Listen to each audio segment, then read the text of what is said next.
So, a few days ago, I released a video talking about some of my concerns regarding No Man's Sky.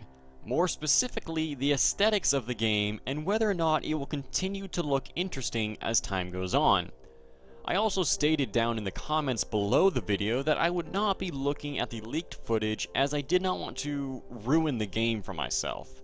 Well, after much deliberation, I decided to go ahead and take a look at the leaked footage. Primarily for you guys though, as I want to give you guys as much information about the game as I can. I would also like to amend my concerns regarding the possible consistency of planets. They aren't.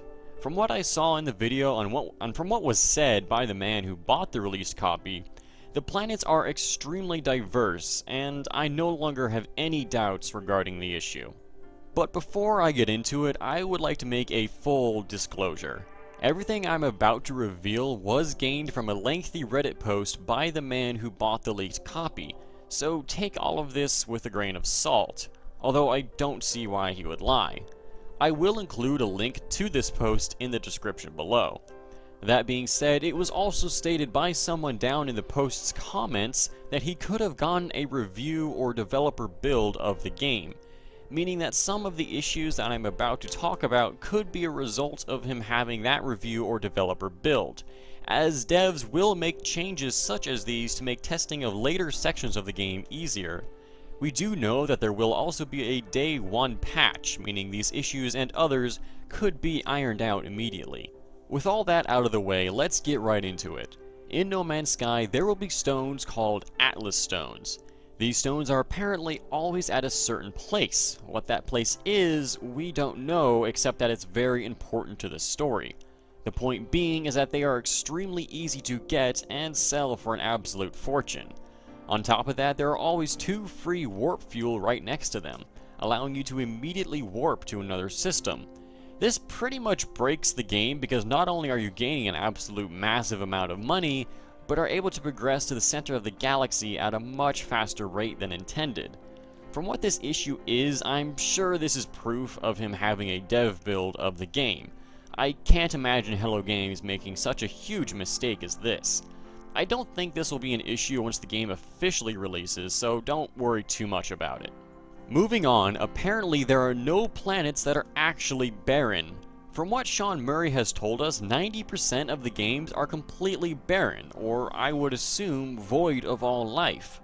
But in the post by Damian, the man who bought the copy, he has yet to come across a planet that is completely devoid of life.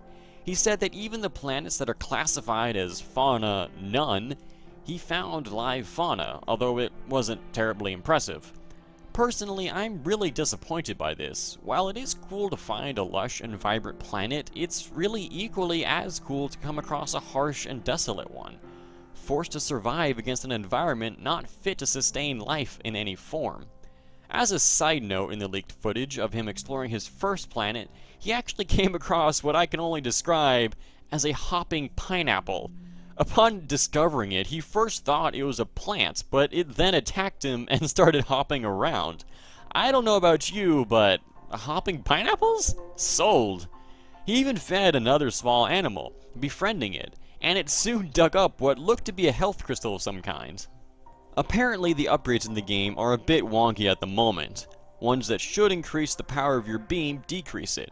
Ones that should make it heat slower over time actually make it heat faster. He stated that it was like the starting beam was the best you could get, and any upgrades actually decrease its effectiveness.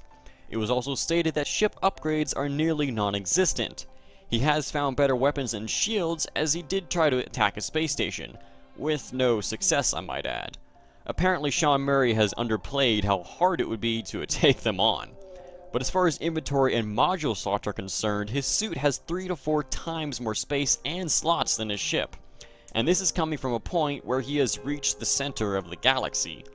On a similar note, your life support systems, and it seems almost everything, has a charge limit, and must be recharged using various minerals. This is, while possibly tedious, an interesting aspect of the game, meaning you have to keep an eye on the charge levels at all times and make sure you have the necessary resources to replenish yourself while venturing off somewhere dangerous. No Man's Sky seems to be what we were expecting. Despite some of the issues I stated previously, I believe they will be fixed with the Day 1 patch. It's shaping up to be an amazing game, and I, for one, don't have any reservations about it anymore. I thank you all for listening. Be sure to hit that like button if you enjoyed the video. Hit subscribe if you want to see more quality content. I'll see you guys next time. And as always, have a good day.